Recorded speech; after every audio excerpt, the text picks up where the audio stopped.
ఉదయం నిద్రలేవగానే అందరూ కాఫీ కోసం ఎదురు చూస్తారు. ఇప్పుడు అందరూ కూడా అరకు కాఫీ అంటేనే మక్కువ పెంచుకున్నారు. ఎక్కడో కేరళలో పండించే కాఫీ కన్నా మన అరకు కాఫీ అంటేనే ఒక మమకారం అయితే అందరిలోనూ కనిపిస్తుంది. ఇప్పుడు అరకు కాఫీని ఎగుమతి చేసే స్థాయికి కూడా మన రైతులు ఎదుగుతున్నారు. రైతులు అనగానే మీకు ముఖ్యంగా పరిచయం చేయాల్సింది అడపా లక్ష్మి. ఇటీవల ముప్పవరపు ఫౌండేషన్ అలాగే రైతు నేస్తం సంయుక్తంగా నిర్వహించిన పోటీల్లో ఉత్తమ మహిళా గిరిజన రైతుగా అడపా లక్ష్మి ఎంపికయ్యారు. బహుమతిని కూడా అందుకున్నారు. జీకే వీధి మండలం జెరెల పంచాయతీ నెట్టమామిడి గ్రామంలో ఆమె విస్తృతంగా కాఫీ పంటలను పండిస్తూ అందరి దృష్టిని ఆకర్షించారు. ఒకసారి ఆమె మాటల్లో కాఫీ పంటను ఏ విధంగా సాగు చేస్తున్నారు, ఎటువంటి సవాళ్లను ఆమె ఫేస్ చేసి ఈ స్థాయికి ఎదిగారన్నది ఆవిడ మాటలను విందాం. నమస్తే అండి. ముఖ్యంగా మీకు కంగ్రాచులేషన్స్. ఆ అరకు కాఫీ అనగానే ఫస్ట్ జీకే వీధి మండలం వరకు వెళ్లాల్సిందే. ఎందుకంటే అసలు కాఫీ పంట ఆర్గానిక్గా మీరు అక్కడ పండిస్తున్నారు, ఎంతో సర్వీస్ చేస్తున్నారు. మీకు ఏమనిపిస్తుంది ఇదంతా చూస్తుంది? చాలా ఆనందంగా ఉంటుంది. ముఖ్యంగా సేంద్రియ కాఫీ అనేది చాలా అవసరం. ఈరోజు ఉదయం లేవగానే అందరూ కాఫీ చూస్తారు. కాఫీ వాసన పీల్చిందే రోజు గడవని పరిస్థితి వచ్చింది. మీకు ఏమనిపిస్తుంది? అంటే కాఫీ అన్నదే అంటే ఇప్పుడు డబ్బు కన్నా ముఖ్యం కాఫీ సార్. మార్నింగ్ లేవగానే కాఫీ కాఫీ అంటున్నారు ప్రజలందరూ. కాఫీ ఎంత ఇంపార్టెంట్ అన్నది అర్థమవుతుంది. మీరు అసలు అప్లై చేశారు కదా అవార్డుకి, అప్పుడు మీరు అసలు ఊహించారా ఇది జరుగుతారని? అవార్డు వచ్చాక నేను ఎంత సాగు చేశాను అన్నది నాకు అర్థమైంది. నాలాగే అందరు సాగు చేయాలి. ప్రపంచమంతా సేంద్రియ ఎరువులతో ఉంటే మన ఆరోగ్యానికి మంచి ఆహారం అందజేయబడతాం. అందరూ ఆరోగ్యంగా ఉంటారు. సుమారు ఎన్ని ఎకరాల్లో మీరు కాఫీ పండిస్తున్నారు? మేము నాకు తెలిసినంతవరకు మేమైతే 40 ఎకరాలు పండిస్తున్నాం. మా నాన్నగారి నుంచి 40 సంవత్సరాల నుంచి, ఇంచుమించు 40 సంవత్సరాల నుంచి నాకు ఊహ తెలిసినప్పటి నుంచి కాఫీ పంట ఉంది.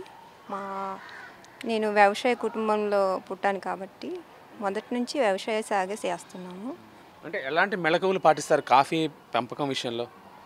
కాఫీ విషయంలో చాలా జాగ్రత్తలు తీసుకోవాల్సిన అవసరం ఉంది. దానికి అంటే మొక్కకి చీడపీడ అంటే తెగుళ్ళు రాకుండా చూసుకోవాలి. కానీ మేము సేంద్రియ ఎరువులు వాడడం వల్ల మాకు ఎప్పుడూ చీడపీడ తెగులు ఎప్పుడు రాలేదు. పూర్వం నుంచి మేము సేంద్రియ ఎరువులే అవలంబిస్తూ వస్తున్నాము. మీ నాన్నగారు కూడా కాఫీ పండించేవారని తెలిసింది. అప్పట్లో చిన్నప్పటి నుంచి మీరు గమనిస్తున్నారా ఎలా చేయాలని? నాన్నగారు చిన్నప్పటి నుంచి వ్యవసాయం చేస్తారు కాబట్టి నేను అనుభవం ఉంది, అవగాహన కూడా ఉంది వ్యవసాయం మీద, అంటే కాఫీ విషయంలో. కాఫీ ఎలా ఉందమ్మా? గిట్టుబాటు ధరలు ఎలా ఉన్నాయి? గిట్టుబాటు ధర అంటే పంట పండిస్తున్నాము. గిట్టుబాటు ధరలు అంటే ఇక్కడ నుంచి బెంగళూరు నుంచి వచ్చి కొనుగోలు చేస్తున్నారు. మేము కొనుగోలు చేశాక అక్కడికి వెళ్తుంది. అదే మన ఇక్కడే మార్కెటింగ్ ఉంటే మనకి అంటే సరైన ధరలు వస్తుంది, మంచి ధర వస్తుంది. రైతులకు గిట్టుబాటు ధర కల్పించినట్లు ఉంటుంది.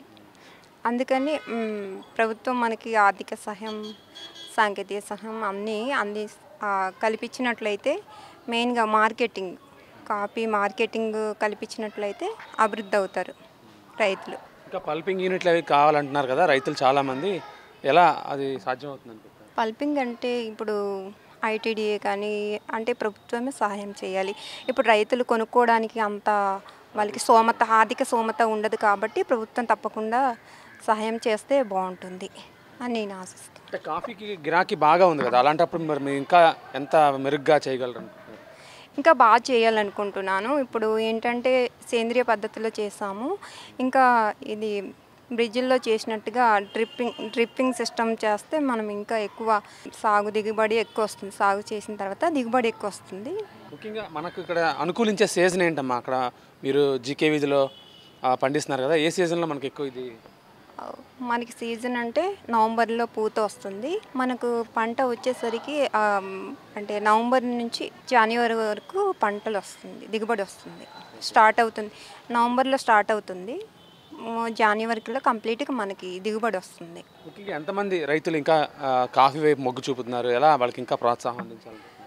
అంటే ఇప్పుడు మన విశాఖ డిస్టిక్ అల్లూరు సీతారామరాజు డిస్టిక్లో చూసుకున్నట్లయితే జీకే వీధి మండలము, గూడెం కొత్త వీధి మండలము, చింతపల్లి, జీమాడుగుల చూసుకున్నట్లయితే ప్రధాన పంటలు కాఫీ వ్యవసాయం, ఇంకా వేరే కాఫీతో పాటు ఇంకా మిరియాలు బాగా పండుతుందండి. Thank you. ఇది ముఖ్యంగా కాఫీ అనేది ఇప్పుడు ప్రాచుర్యంలోకి వస్తుంది. ముఖ్యంగా జీకే వీధి చింతపల్లిలో అత్యధిక భాగం కాఫీని పండిస్తున్నారు. అయితే అది ఆటోమేటిక్గా అరకు కాఫీ అనే బ్రాండ్తోనే ఇది చలామణి అవుతున్న పరిస్థితి అయితే ఉంది. అయితే ముఖ్యంగా ఇది అల్లూరు సీతారామరాజు జిల్లాకే ఒక కీర్తిని గడించే ఒక అద్భుతమైన పంటగా, వాణిజ్య పంటగా ఇది అభివృద్ధి చెందాలి. ఇలాంటి రైతులు అనేక మంది ఇంకా పురస్కారాలు అందుకోవాలని మనము కోరుకుందాం. వీడియో జర్నలిస్ట్ సత్యతో Murthy, BBC on TV, Visakhapatnam.